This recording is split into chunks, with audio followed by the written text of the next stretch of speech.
Friends, in the world of chip design, if there is any mistake happens during the design process, it is a very costly affair, and it takes a long time to find the bug or issues, and then it goes to a respin of the chip. Now for that, it is if it happens during the manufacturing process or fabrication process, then there is a long a list of process that happens from the chip design to the chip verifications. So we have to respin it, and you have to start from the fresh starting of the RTL side of the design. So it is very important that to verify the chip before actually it passes to the verification process, or I would say that the fabrication process. Now, what is verifications? Verification is something, a process by which it's basically kind of actually before making the fabrication of the chip, you can find the functionality of the chip is working or not. Now, for example, if you have millions and billions of transistors, which is part of the chip, you have to check each and every transistor are working as expected. So let's start with today's discussion on chip verification. Types of chip verification. First, let's start with the functional verification. Functional verification is something you do more sort of a simulation kind of activities where you pass some input signals to the chip with the help of software process, and you see the output, and you match the output is basically as per with the the input side of the things. And it is a time consuming process. Say for example, if you have millions or billions of transistors in a particular circuit, the simulation process can take even a few days to complete. The next thing, which is faster way of doing verification, is basically the formal verification. Formal verification is something by which you can judge a chip more on the mathematical side of things. So basically for a particular chip, you prepare some kind of corresponding model or graph, and then you try to compare this different type of models mathematically, whether the chips are actual working or not. So you can create some gate level design through synthesis, and you have a behavioral design for the chip, and then you can also compare that the behavioral level, which is a more nearer to the English language description of the chip requirement, and the gate level is basically after synthesis, which is more nearer to the fabrication process. You can compare these two models and see that whether they are functionally correct or not. The next thing is basically important, is very important for especially the high speed chips, is timing verification. So timing is exclusively critical.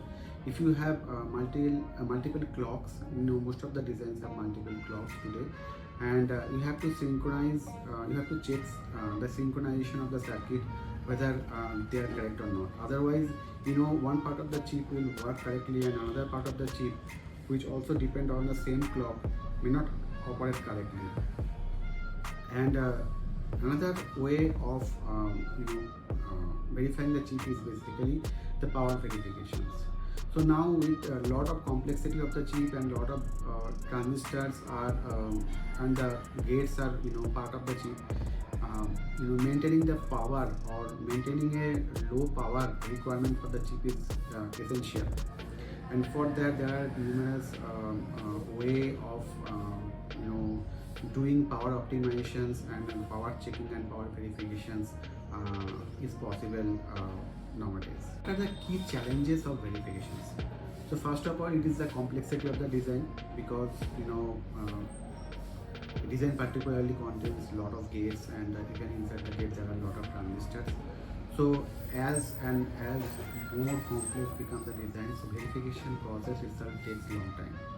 So it is challenging that how to reduce these verification times. Either you do, if you have a system on chip and there are multiple blocks inside that, so you can do a verification for individual blocks separately, and then on top of it, on the SOC, you can do interface checkings of the chip. In that way, you can partially divide the verification process and make it faster, or can do it in parallel, the verification things. But overall, with the complexity of the chip designs, it is extremely challenging and to maintain the verification process which is fast and which is functionally correct. Next thing is basically I would say that verifications, coverage analysis. So you know that what is the functionality of the chip, and you can directly go to the block level and see that whether this main code block, something like processor, something like other logical unit, something like memory, you can easily go and do some verification on these blocks. But still there can be some corner areas which may not be covered through the verification process. So finding the 100% coverage is almost difficult or probably almost impossible to do the verification side of things. Another thing is basically the tools and resources, because ultimately for the verifications you do take help of the different kind of design automation tools. But are these design automation tools are very efficient, or I would say that are they correct? If they have some bugs, so it can be difficult to track different types of issues in the designs which can manifest at the later process during the during the fabrications or even before that. So it is extremely difficult to get a good accurate tool and first tool to verify this chip designing process. So it is also important to know that what are the different tools available in the design automation for verifications. So for the simulation tool, we have VCS, we have Model Sim, we have NCSIM, and on the formal verification side, you have Jasper Gold, and you also have formality. And on the coverage side also, you can use VCS. So these are the standard industry tools or EDA tools, I would say, that can help during that verification process of chip.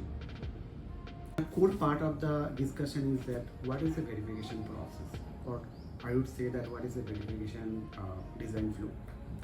Now, first of all, you have a DAT, design under test, and you need to have or develop a test bench. Both are RTL models.